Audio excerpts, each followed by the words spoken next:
we're going to learn, and perhaps more importantly, learn how to apply a few chord voicings. You may or may not know them. The first chord, we're E blues. We're going to basically structure a 12-bar blues the way that I would do it if I were playing. So the first chord is a 9 chord, E9. Now you notice, once again, I'm dampening that A string with my first finger. You know, it's just part of the deal here. I have a tendency to play a 9 chord like this. Reason being, I can just move around the guitar a little easier. Sometimes I'll use the other voicing because that's a little easier. So it sort of depends on what I'm going to play next. So my instinct, though, for what we're going to do here is to play it like that. Feel free to play it like that. That'll be just fine. So that's our E9. Next chord is a B raised 9 flat 13. You don't have to worry about that low E. If you notice, I'm touching the low E to mute it. So the notes here, D sharp on the A string, barring the D and G strings at the 7th fret with my second finger, little finger up top on the G. Now I like playing it this way. You could go ahead and try it like that. But I think it's better to start working on your little finger, start getting it working for you, because it's going to take a while to strengthen, so why wait? You know, just start now. Again, I would encourage that. And the third chord voicing is E13. Okay, D at the 5th fret on the A string, 3rd finger here, little finger, 2nd finger is getting the E up here.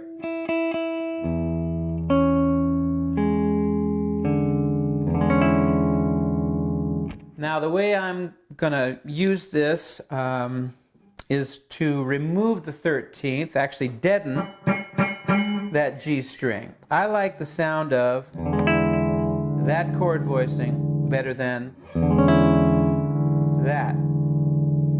Once upon a time, I just was very excited about the 13 chord. It was, you know, it was a hip chord to learn. It's very prominent in jazz.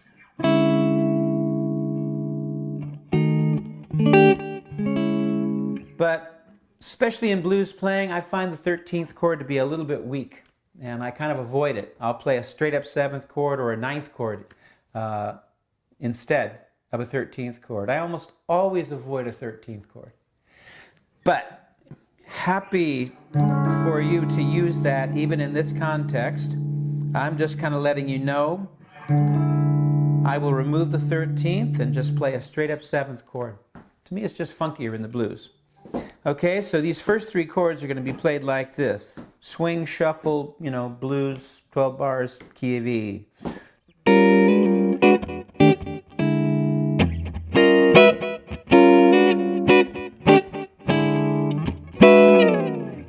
All right.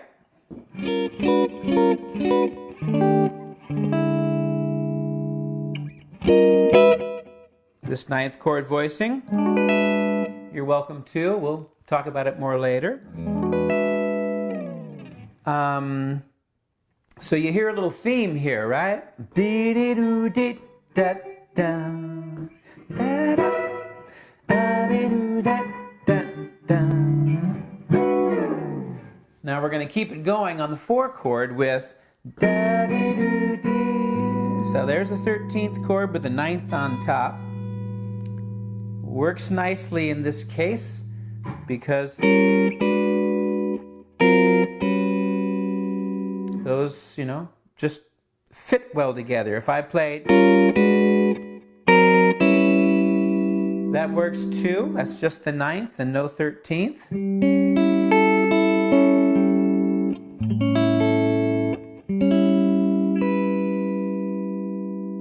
But I'm okay with it here.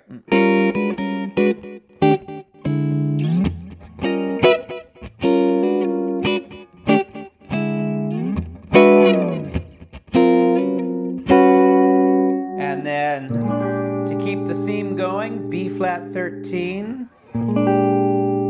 That's the traditional jazz voicing, the way it's played by most jazz guitarists.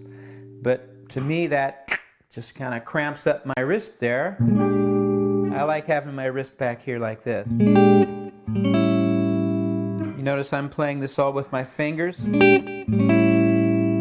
That's just to articulate each of those notes, but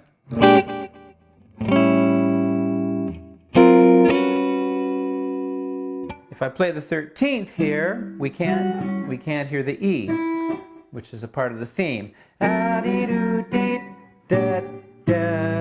Right?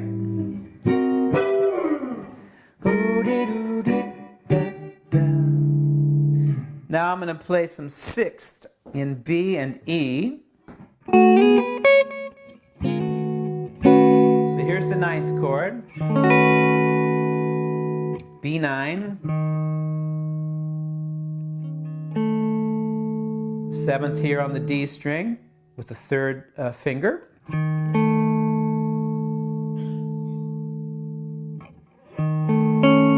There's the 9th, 5th on top.